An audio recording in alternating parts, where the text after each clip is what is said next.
მოგესალმებით ალუბლის ღვეძელებო, ძალიან მიხარია რომ ისევ ხართ ჩემს არხზე. ეს არის მორიგი ეპიზოდი, სადაც ვილაპარაკებ ჯასტინ ბიბერზე და იმ სამკუთხედზე, რომლის ორი პერსონაჟი უკვე განვიხილეთ და არის უკვე ჩემს არხზე მათთან დაკავშირებული ვიდეოები. საუბრობთ ყველაფერზე, რაზეც შეიძლება რომ გოგოებმა ისაუბრონ, ყველაფერზე, რაზეც შეიძლება რომ შესაძლოა ყავაზე ან ჭამის დროს ესაუბრო და იჭორაო. ძირითადად ვისაუბრებთ ურთიერთობებზე, ადამიანის ფსიქოტიპებზე, როგორ ადამიანებთან უნდა გქონდეს ურთიერთობა, როგორ დებთან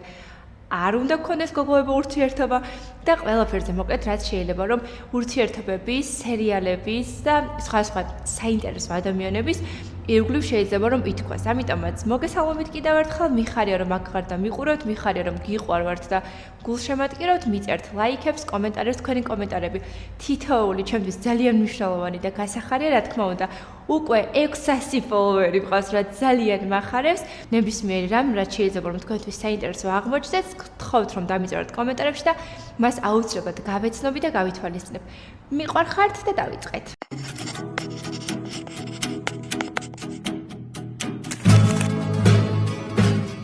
ჯასტინის ოჯახი იყო ძალიან გაჭირვებული.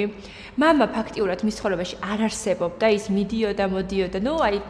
მამა წავიდა პურის საყელად, აღარ დაბრუნდა. რაღაცა ეს ისტორია არის. დედამისი იყო დამოკიდებული რაღაც გარკვეულ ნივთიერებებზე, მათ უწევდათ რომ ღამე გაეთიათ სადღაც სხვადასხვა ადგილას, იყვნენ უკიდურესად გაჭირვებულები. ჯასტინს უწევდა რომ გასულიყო და ემათხოვრა. ის იდგა მეტროში, აი სრული ამ სიტყვის მნიშვნელობით ის მეტროში მღეროდა, გიტარაზე უკრავდა და აგროვებდა ფულს. იმისთვის რომ უბრალოდ დედამის და ჯასტინს ქონოდა საჭმლის ფული, რაც მოგეხსენებათ რომ იწვევს იმას, როდესაც ხარ პატარა, როდესაც ჩვენთვის პრინციპულად მნიშვნელოვანია რომ ქონდეს გარემო, სადაც თავს იგრძნობ უსაფრთხოდ. ეს იყო სრულიად მორყეული და მისი იყო ნამდვილად მორწმუნე ქალი, რომელსაც რთული ცხოვრება ჰქონდა, ასევე ჰქონდა რაღაც დამოკიდებულებები, მიჯაჭვულობები და ასე შემდეგ, მაგრამ მან ვერ უზრუნველყო ის, რომ თავისი შვილისთვის შეექმნა გარემო, სადაც თავს იგრძნობდა შეყვარებულად, სადაც თავს იგრძნობდა დაცულად და გაიზრდებოდა ჯანსაღ გარემოში. მამის როლზე აღარ ვსაუბრობ, მამა ფაქტიურად არ არსებობდა მის ცხოვრებაში და მხოლოდ გამოჩნდა მაშინ, როდესაც ჯასტინმა დაიწყო ფულის შოვნა. ანუ მამას შეუყვარდა მხოლოდ მაშინ, როდესაც ის გახდა ცნობილი, როდესაც მას ჰქონდა ფული. შესაბამისად, ესეც რა თქმა უნდა ცალსახად არის, ანუ გარჩევაც არ ჭირდება, რომ არაჯანსაღი და არანორმალურია. შესაბამისად, უდიდესი ტკივილი აქვს პატარა ჯასტინს. აი, უდიდესი ტკივილი აქვს პატარა ჯასტინს გამოცდილი, სადაც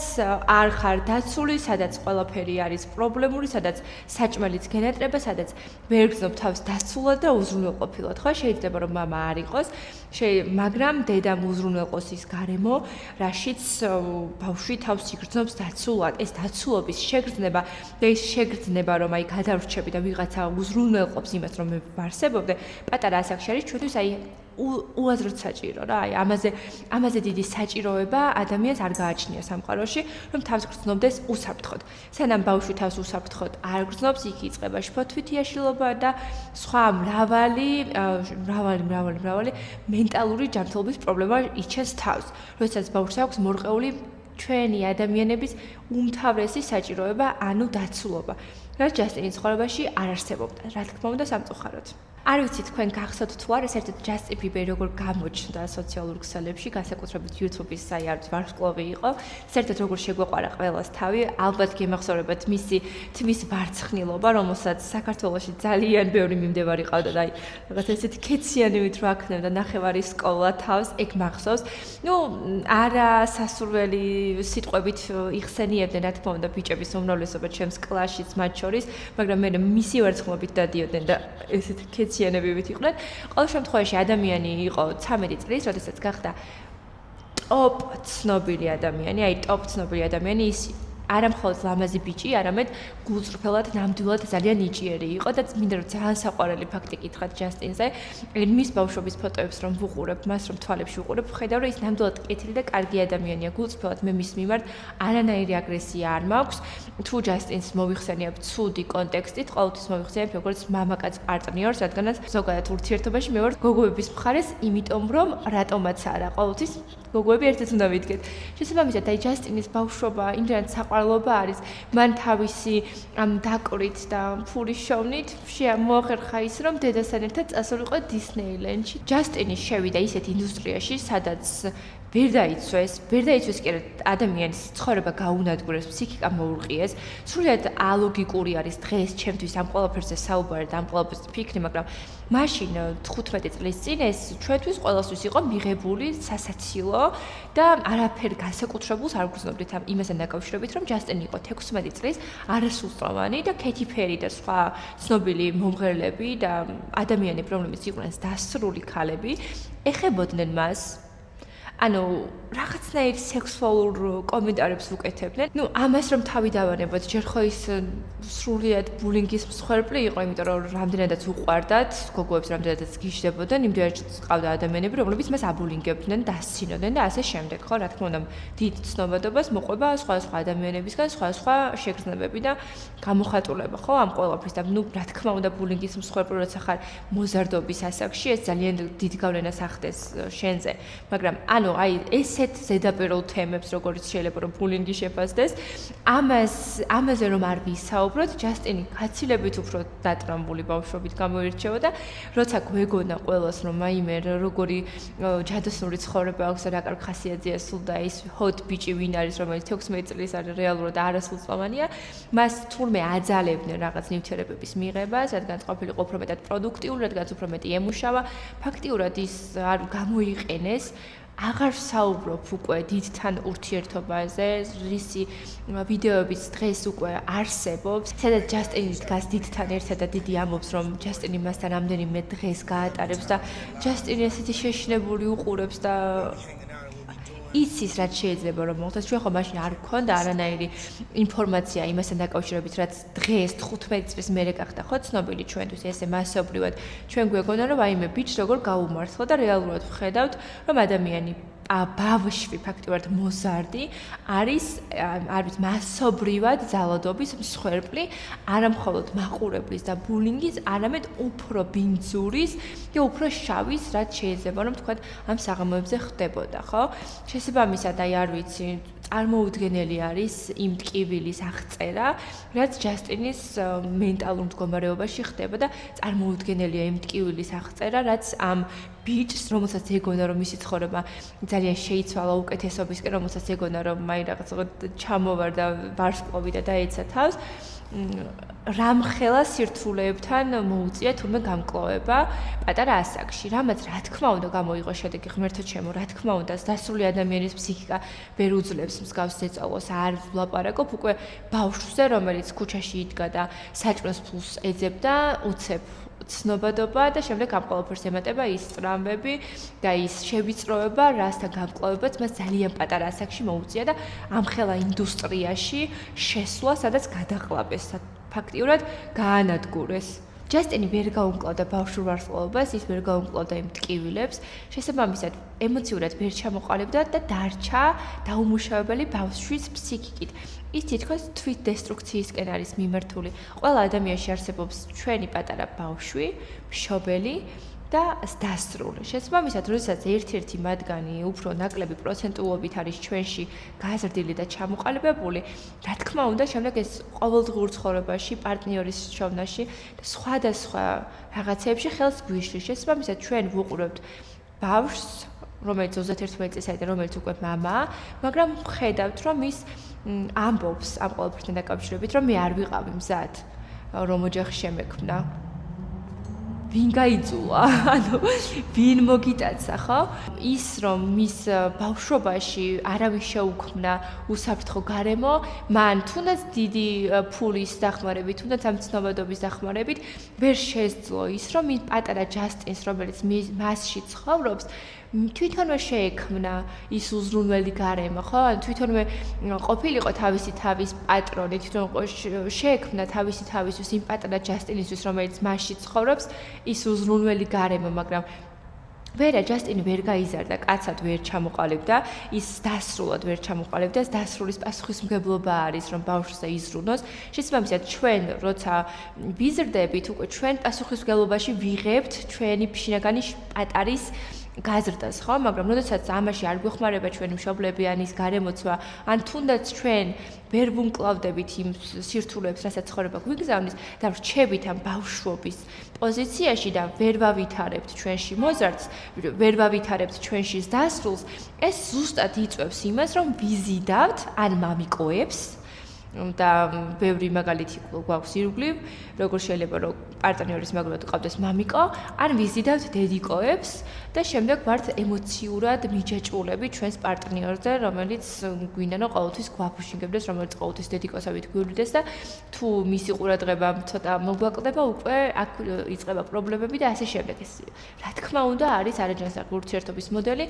რომელიც პირველ რიგში დასამუშავებელი არ არის პარტნიორთან, არამედ საკუთარ თავთან და იმ სიღრმესთან, რასაც ეს ჩვენი სამი მხარე ქვია და ყველა ადამიანის პასუხისმგებლობა რომ იზრუნოს, რომ შინაგანი ბავშვი, შინაგანი მშობელი და რა თქმა უნდა და რაღა თქმა უნდა შინაგანის დასრული განავითაროს საკუთარ თავში და რაღაცნაირად ხო აი ერთნაირი პროპორციებით ამყოფოს, რომ იყოს ჩვენში შინაგანი ბალანსი და მენტალურად თავს გვცნობდეთ კარგად და ზოგჯერ როცა დაგვჭირდება ვიყოთ ბავშვები და გავახაროთ ის პატარა ბავშვი, მაგრამ როდესაც მას სჭირდება უკვე უზრუნველყოფა იმის, რომ ის არის დაცული და მას არ უნდა ეშინოდეს და ქონდეს ეს ბავშვობის შეგრძნება და არ იყოს დასტრესილ გარემოში, ეს უნდა უზრუნველყოს ჩვენმა შინაგანმა დასრულმა, რომელიც რა თქმა უნდა განვავითაროთ და თუ მაგალითად ეს ჩვენი შინაგანი მშობელი ან ჩვენი შინაგანი დასრული არის მხოლოდ და მხოლოდ განვითარებული, შემდეგ იჩაგრება ბავშვი.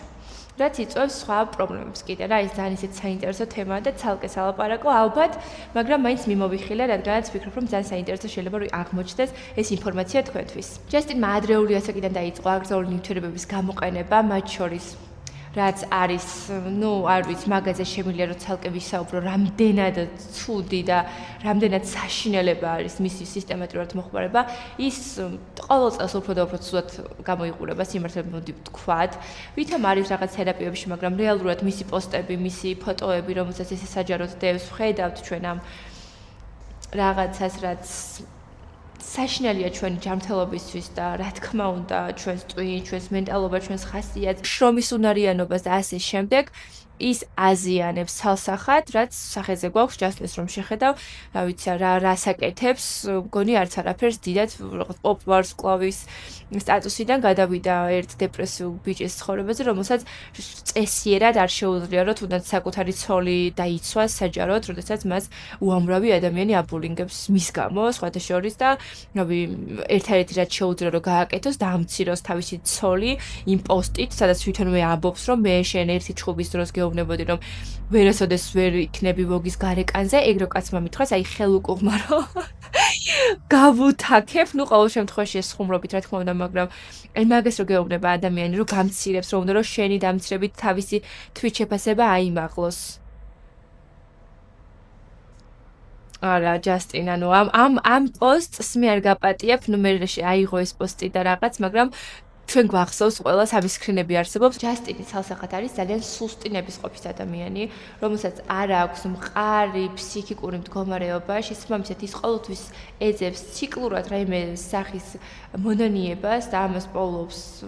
რელიგიაში, ის ზოგჯერ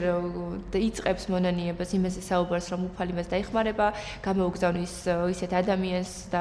რაღაც სასწაულს, ნიშანს, რომ ამ ყველაფერს მიხედავს, დაალაგებს და ასე შემდეგ და მე ისე უბრუნდება თავის წრიულ მოძრაობას, რაც იმას ნიშნავს, რომ საკუთარ თავზე პასუხისმგებლობის აღება არ შეუძლია, ყოველთვის ეძებს მიზეზებს და გამოსავალსაც გარეთ. ეს არის ტიპიური ადამიანის ქცევა, რომელსაც არ შეუძლია რომ საკუთარ თავში იპოვოს ის ძალა, რომ თქვას, რომ რაღაცა რაც ჩემს ცხოვრებაში ხდება, არის ჩემი ბრალი და ვინმეს თუ შეუძლია რომ ის პრობლემა მომიგვაროს, ვარ მხოლოდ და მხოლოდ მე. იმის მაგივრად, რომ ჯასტინმა ბოლოს 15 წლიანი რაღაცებზე დამოკიდებულების თავი დაანებოს, უბრალოდ ლოცულობს და ელოდება ღმერთს, ოღონდ ისიც პერიოდულად ახსენდება და შემდეგ ისევ უბრუნდება. და როდესაც ფიქრობს, რომ ის არის სუსტი, მისი არავის არ ესმის, მხოლოდ ის არის მართალი, როდესაც აქვს გამოხტოები, როდესაც გადმოხტება ჰეილისთან ერთად მანქანაში და ჰეილის მიუჯახუნებს კარებს, აქვს რაღაცნაირი ქცევები, ეს მისი ბრალი არ არის. ჩვენ მისი არ გვესმის, ჩვენი მისი მეგობარი ვერ ვიქნებით თუ მას ვერ გავუგებთ, მას თავზე ხელს არ გადაუსვამთ, მას როგორც რაღაცა არ შევიცოდებთ, თუ მას გააკრიტიკებთ, მისი გამომწერი აღარ ხარ, თუ მას რაღაცა რჩევას მისცემ და ეტყვი რომ ქმედებისკენ დროა რომ მოიხედოს, მაშინ რაღაცა არ ხარ მისი მეგობარი, მას მხოლოდ სჭირდება რომ ვიღაცამ თავზე ხელი გადაუსვას, ვიღაცა მისი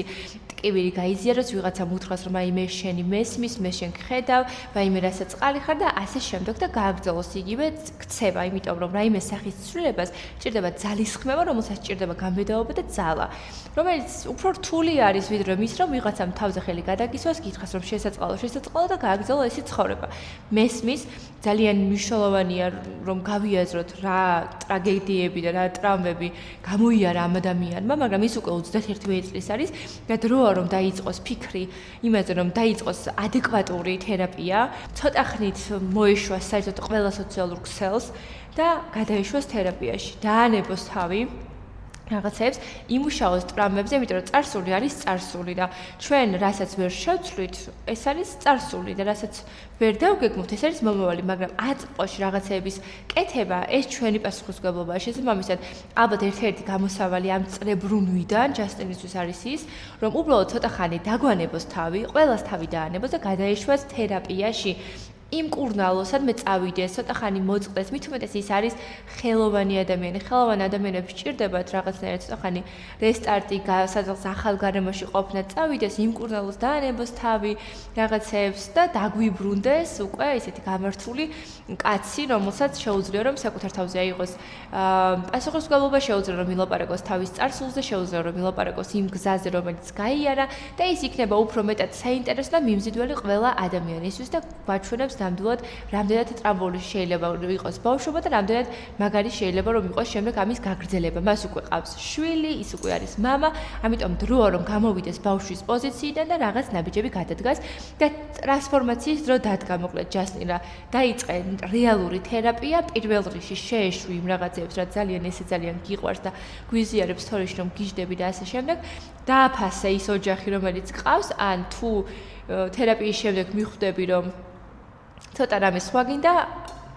უბრალოდ საკუთარ თავს უშველე პირველ რიგში, აქ ჰეილის გამო არ წუხვარ, პირველ რიგში წუხვარ შენს გამო, იმიტომ რომ არ ხარ ბედნიერი, ხარ უბედური და აუბედურებ ყველაფერს, რაც შენს ირგვლივ ტრიალებს. მათ შორის საწყალ ქალს, ამიტომაც გთხოვ, ანუ პირველი და უკანასკნელი რჩევა ჩემი იქნება ის, რომ წახვიდე რეალურ, ადეკვატურ თერაპიაზე, რომელიც არ არის სამდღიანი, რომელიც არის წლები შეიძლება გაგრძელდეს, მაგრამ დაგვიბრუნდი უკვე გაჯანსაღებული და ისეთი რა ცოტა გაზრდილი და ადეკვატური ადამიანი, რომელიც საკუთარ ქცევებზე იღებს პასუხისმგებლობას. ვისაუბროთ ჯასტინ და სელენას ურთიერთობაზე. სელენას ეპიზოდში, რომელიც უკვე ჩემს YouTube-ზე დევს, შეგიძლიათ რომ ნახოთ სელენას განხილვა ცალკე, მაგრამ ვფიქრობ, რომ აქაც უნდა მიმოვიხილოთ, რა თქმა უნდა, რადგანაც ეს ორი ადამიანი ამ უდიდესი შეყვარებულობის გარეშე არ არსებობს, რადგანაც მართლა ერთ-ერთი ტოპ წყვილი იყო ჩვენთვის, ვინც მაგ პერიოდში ვადევნებდით ამ ორ ადამიანს თვალს. ეს იყო რაღაცა ზღაპარი, სელენა, რომელიც წარმოდგენილი იყო როგორც დისნეის პრინცესა, ხოლო ჯასტინი, რომელზეც ყველა გოგო ვდნებოდით და მათი ერთად ყოფნა და ის საერთო იმიჯი, ის იქნებოდა ამ ორი წყვილის ერთად, რომელიც ძალიან კარგად იყიდებოდა და რომლითაც ძალიან ბევრი ადამიანი შეულობდა ძალიან დიდ ფულს, იყო დამყარებული არასტაბილურ ურთიერთობაზე. ჯასტინი და სელენა ერთმანეთს ყოველთვის შორდებოდა, რიგდებოდა, შემდეგ ჯასტინი ვიღაც სხვა გოგოებთან ერთად აქვეყნებდა ფოტოებს, მე ისევ შერიგდებოდა და მოკლედ ეს იყო ძალიან ტოქსიკური ურთიერთობა, რომელზეც დიდხანს არ გავჩერდები, რადგან სელენასთან უკვე განხილული მოხდა ეს საკითხი უფრო მეტად ფართედ. ჯასტინმა მოირგო ჰეილის ბავშვის როლი, შემდეგ ჰეილის გაუჩნდა, რა თქმა უნდა, პატარა, რამაც ჯასტინი ცოტა გვერდით ჩააჩოჩა და როგორც მე უკვე ხვდები და დარწმუნებულიც ვარ, ჰეილის ასევე, როდესაც თავისი ბრენდი როუდი შექმნა, რომელიც მილიარდად გაყიდა, ეს მინდა რომ ყველგან ხაზი გაუსვა, იმიტომ რომ ძალიან დიდი წარმატება და ყოჩა ხამ გოგოს იმოცემულობაში რასიც არის, ბევრს მიაღწია. ანუ ჰეილის ამ ბრენდმა შემდეგ ბავშვის გაჩენამ რაღაცნაირად ეს როლები გადაათამაშა და ჯასტინი მაგიტომაც ჩანს უფრო და უფრო მეტად ცუდად. შესაბამისად, ჯასტინს აქვს ერთი გზა, რაც უკვე ვთქვი ამ ვიდეოში, რომ დაიწყოს თერაპია და უშველო საკუთარ თავს, იმიტომ რომ ჩემი აზრით ჰეილი მას მალე გაექცევა. თუ ჰეილი ნამდვილად თერაპიაში და ის ნამდვილად ცდილობს რომ ეს თავისი ტრავმები ბავშვობის დაძლიოს, თუ ის მიადგება და დარწმუნებული ვარ რომ კარგ ფსიქოლოგთან და დარწმუნებული ვარ აუცილებლად მიადგებიან იმ საკითხს, სადაც განიხილავენ თუ რატომ აირჩია მან ჯასტინი და რატომ არის ესეთ არასტაბილურ ადამიანთან დამცველ რგოლად ფაქტიურად და ეს კაცი მის ცხოვრებაში საერთოდ არ ასრულებს არანაირ დამცველობით ფუნქციას და ის არის პირიქით დამცველი ფარი და ემოციური საყრდენი, რატომ აგრძელებს ურთიერთობებს ამ კითხვას თუ ფსიქოლოგთან დასვამს და შემდეგ უპასუხებს, ჩემი აზრით ჯასტინს ის აუცილებლად დაშორდება, რაც არის მართლა და მართლა ძალიან ცუდი ჯასტინისთვის, იმიტომ რომ მოუწევს რომ გააგრძელოს ცხოვრება უფულოდ, რადგან ჯასტინმა როგორც იცით უკვე მისი სიმღერები ყველა გაყიდა, შესაბამისად მას აქვს ბევრი ვალები, ეს რა თქმა უნდა ჭორებია ახლა მისი ბანკის ანგარიშზე არ ჩამიჭყიდავს, მაგრამ ყოველ შემთხვევაში დადის ესეთი აზრი, მე ამას სრულიად წარმოვიდგენ, იმიტომ რომ ჯასტინს თავის მენტალური ჯანმრთელობიდან მე ფიზიკურ ჯანმრთელობაში გადავიდა, ხო, მენტალი ხო დაკავშირებულია ჩვენს ფიზიკურ ჯანმრთელობასთან, იმიტომ რომ ჩვენ როცა ემოციურად ვართ არასტაბილურად და ცუდად, შეიძლება რომ დავიზიანოთ, აქვთ კივდეს და დავიავადოთ რაიმე სხვა ორგანო, შეიძლება კუჭი ქონდეს ნერვოზული ტკივილი, შეიძლება რაიმე სხვა ორგანო, შეიძლება ალერგია დაგემართოს, ანუ მენტალობა დაკავშირებული არის პირდაპირ ფიზიკურობასთან. შესაბამისად, ჯასტინი რაღაც ეტაპზე უკვე სხეული გაეთიშა, სხეულს აღარ აქვს იმის რესურსი, რომ მოემსახუროს მას, იმიტომ რომ უკვე საკმარისი წლების განმავლობაში ის გამოიყენეს ძალიან. შესაბამისად, ჯასტინმა გააუქმა ბევრი კონცერტი, გაიქცა სცენიდან, რამაც დაუგროვა ვალები, რადგანაც რაღაც ტურებში აღებული თანხები უკვე დახარჯული ქონდა და ასე შემდეგ, მან გაყიდა მთელი მისი სიმღერები და ასე შემდეგ. მოკლედ, ჰეილი შეიძლება ითქვას, რომ მათ ოჯახში უფრო მეცაც გამოიმუშავებს, რაც ასევე ჩვეულებრივად ლოგიკური არის პირადად ჩემთვის, იმიტომ რომ ეს არის გოგო, რომელიც შრომობს, რომელიც დიდ დროს უთმობს როგორც საკუთარ სხეულს, როგორც საკუთარ ჯანმრთელობას, ასევე მის განვითარებას, მუშაობს ბევრს, არის წარმატებული ბიზნესვუმენი, ხოლო ჯასტინი ზის და ტირის. ჯასტინმა ჩემზე თავი დაკარგა მოზარდობის პერიოდში, რადგანაც ვერ ჩამოყალიბდა და ვერ გაიცნო და ეხლა როდესაც ცდილობს რომ საკუთარი თავი გაიცნოს, ის უყურებს როგორც მტირალა ბიჭს, რომელიც მოწყენილია, რომელიც რაღაცა სევდიანია და ეს უკვე მაყურებელსაც აღარ მოსწონს, იმიტომ რომ ჩვენ ვიცოდით ჯასტინს, რომელიც იყო ენერგიული, საყვარელი რაღაცა ხოთ ბიჭუნა რა, ენერგიული ძალიან და რაღაცნაირად ანუ დღეს ჯასტინს რომ ვუყურებ, იმის და მიუხედავად რომ მე ჯასტინის ნომერ პირველი ფანი ვიყავი, არ იწვევს ჩემში ესე ვთქვათ რაიმე სახის ინტერესს, რა თუნდაც პიროვნება, იმიტომ რომ ვიცი, ვხედავ, რასაც აკეთებს ის ყოველდღიურად და მე ის мотиваციას ვერ მაძლევს, ვერც მისი მუსიკალური რაღაცა რეპერტუარით ვეღარ მაგიჟებს, იმიტომ რომ როცა ადამიანი ვერ ვითარდება, როცა ხელოვნებაში არის მით უმეტეს რა, პიროვნება თუ არ ვითარდება შესაბამისად ეს ძალიან ეთყობა მის შემოქმედებასაც, ხო, აი ძალიან ლოგიკური არის და შესაბამისად ანუ რაღაცნაირად უკვე ხო ყველას მოგვეზრდა რა ეს სიყვარულის სიმღერები, ცოტა რაღაცა სხვაც გითხარი ჯასტინი და ცოტა გაგვაოცე რაღაცა ქენი და დაგვღალე ამ ბომჟურად სიარულით, თითქოს რაღაცა ის იყო რა, ნომერ პირველი ქეში. აღარ გვაინტერესებს ეგ, სამყარო ვითარდება, შენც უკვე დიდი ბიჭი ხარ, ამიტომ ეხა დაიწყე რაღაცნაირად ამ პრობლემების მოგვარება, იმიტომ რომ ცოლი გაგექცევა. ჯასტინი ვერ ეგუება და ვერ იტანს, როდესაც ჰეილის აქვს წინსვლა და თვითონ კიდე რაღაც არ ვიცი, მართლა უკავად სვით მიდის სადღაც უსყრულისკენ რა, შესაბამისად, მას აქვს პასიური აგრესია და ის ვერ ეგუება იმ წარმატებას, რომელიც აქვს ჰეილის და ის ყოველთვის ცდილობს, რომ ჰეილი რაღაცნაირად დაამციროს. თუ დააკვირდებით, როდესაც მათ ურთიერთობა დაიწყეს და ცოლ-ქმარი გახდნენ, ჰეილი მკვეთრად შეიცვალა გარეგნობა. ეს უკავშირდება ისევ და ისევ პარტნიორს, რომელიც ყოველთვის მიგითითებს, რომ შენ რაღაც შესაძლებელი გაქვს, რაღაც არ მოსწონს, აი რაღაც ნაკლს. თან გეუბნება, რომ ლამაზი ხარ, მაგრამ თან გეუბნება, რომ იცი რა რესკაბა, მგონი აი ცოტა გვერდებზე რაღაცა ანუ არ გიხდება, გასუქებს. რაღაცას ისეც გეუბნება, ეს ღაბაბი რა არის? ანუ რაღაცას ისეც გეუბნება, რაც თითქოს აი საყვარლობა არის, მაგრამ თან ხვდები, რომ პასიური აგრესია და ამის უკან რაღაც თითქოს კონკურენცია დგას. ჯასტინს ზუსტად ეს დაემართა, იმიტომ რომ ჰეილი უდიდესი ნაბიჯებით წავიდა და წინ გაფრინდა ფაქტიურად მათი ერთად ყოფნის პერიოდში. ჯასტინი კი სადღაც უსყურისკენ გადაიშვა. რის მიზეზებზეც უკვე ჩვენ ვისაუბრეთ, შესაბამისად ეხა ვერ ვიტყვი, რომ ჰეილი რაღაცნაირად ისეთი მოზომილი გოგო არის თავისი ბუნებით. მე მაგალითად არის მაგ ხელწარმატებას რომ იმეხცია, აი ამ ხელწარმატებაზე რაღაცა უზარმაზარ ფართის მოვეწყობდი და მართლა საოცრად აღნიშნე აღნიშნავდი ყველა ჩემ წარმატებას, რას წარმატებასაც ელი მიაღწია და მაგრამ ეს გოგო რაღაცა ისეთი მოზომილი არის, თითქოს დიდად არ გამოხატავს არც სიხარულს, არც არაფერს. და თავისი ნაბიჯებით, საკმაოდ დიდი ნაბიჯებით მიდის წინ. ის არის nepo baby, მას უზრუნველი ცხოვრება აქვს, მას არ ქონია ისეთი პრობლემები, როგორც ქონდა ჯასტინს, მაგრამ მასაც თავისი პრობლემები აქვს, რომელზეც თავის ვიდეოში უკვე ძალიან ცრალად ვისაუბროთ. ამიტომ ეს არის ორი დატრამული ადამიანი, რომლებმაც რაღაც ერთმანეთი შეავსეს, მაგრამ იტანჯებიან, მათ არ აქვთ ჰარმონიული ურთიერთობა, რადგანაც ჯასტინი ჰეილიში ხედავს იმ პოტენციალს, რომელიც თვითონ მოკლა თავისი მენტალური პრობლემებით, თავისი დამოკიდებულებებით და ასე შემდეგ. მოკლედ, ჯასტინმა მესმის რომ რაღაც სირთულეები გამოიარა, მაგრამ ეს არ არის იმის მიზეზი, რომ თავზე ხელი გადაუსვათ, რადგანაც არსებობს ყოველთვის ორი გზა. შენ შეგიძლია რომ გადაალახო შენი ცხოვრებისეული პრობლემა, როდესაც მართლა მილიარდერი ხარ და ფულის პრობლემა არ გაქვს და არ ვიცი ცნობადი ხარ, ხო შეიძლება რომ გამოიყენო ეს რაღაც სასიკეთოდ და იქეთ მიმართო ეს შენი რესურსები, რომ უფრო მეტად იყო წარმატებული, უფრო მეტს მიაღწიო და ეხმარო სხვა ადამიანებს, მით უმეტეს ჯასტის ისეთი ცხოვრებაა გამოვლილი, რომ ფიქრობ უნდა კონდეს იმის ამბიცია, რომ რაღაცნაირად სოციალურ პრობლემებზე ილაპარაკოს, ვიღაცებს დაეხმაროს და ასე შემდეგ, მაგრამ დღეს ვხედავთ ადამიანს, რომელიც უბრალოდ ბევრს ეწევა და ტირის სტორებში, რაც ჩემი აზრით, არც თუ ისე მისაღები და სასიხარულო არის ადამიანისთვის, რომელიც უკვე 20 წლის განმავლობაში არის ტოპ ცნობილი ფიგურა რა და ამიტომ ჯასტინ გთხოვ ცოტა გონს მონეთი. ამიტომ ჯასტინ გთხოვ რომ ცოტა გონს მოეგო და დრო რომ გაიზარდო და რაღაც ისეთი პასუხისმგებლობები აიღო საკუთარ თავზე, რამაც შეიძლება რომ ადამიანების სიყვარული დაგიბრუნოს, რამაც შეიძლება რომ რწმენაში უფრო გაგაძლიეროს და რამაც შეიძლება რომ შენ ცხოვრებას აზრი მისცეს თუ რა თქმა უნდა შვილის ყოლა უკვე ვერ გიხერხებს მაგ ყველაფერს დამიჯერე რომ ადამიანებს თუ დაეხმარები და რაღაცა მეცი ლაპარაკებ იმ სოციალურ პრობლემებს რომელიც თქვენ ქვეყანაში ძალიან ბევრია და სამყაროში მით უმეტეს იპოვი რაღაც ახალს რითიც შეიძლება რომ გაერთო გრემის ეს გამოსვლა იყო შეუდარებელი და შეუცვლელი ჩემთვის იმის და მიუხედავად რომ ჯასტინს დიდი ხანი აღარ ვუსმენდი ჩემთვის საინტერესო იყო მისი ეს პერფორმანსი ნაკლები შოუ და მეტი ხმა ის ტექნიკა ემოციურობა რომელიც ნამდვილად შესანიშნავი აქვს ჯასტინს მოდი ეს არ დავუკარგოთ და ვაღიაროთ რომ ის ზენიჭიერი ადამიანია რომელსაც მართლმორთული პერიოდები ჰქონდა უბრალოდ მესმის რომ შეიძლება ზედმეტად უხეში ვიყავი ამ ვიდეოში, მაგრამ როდესაც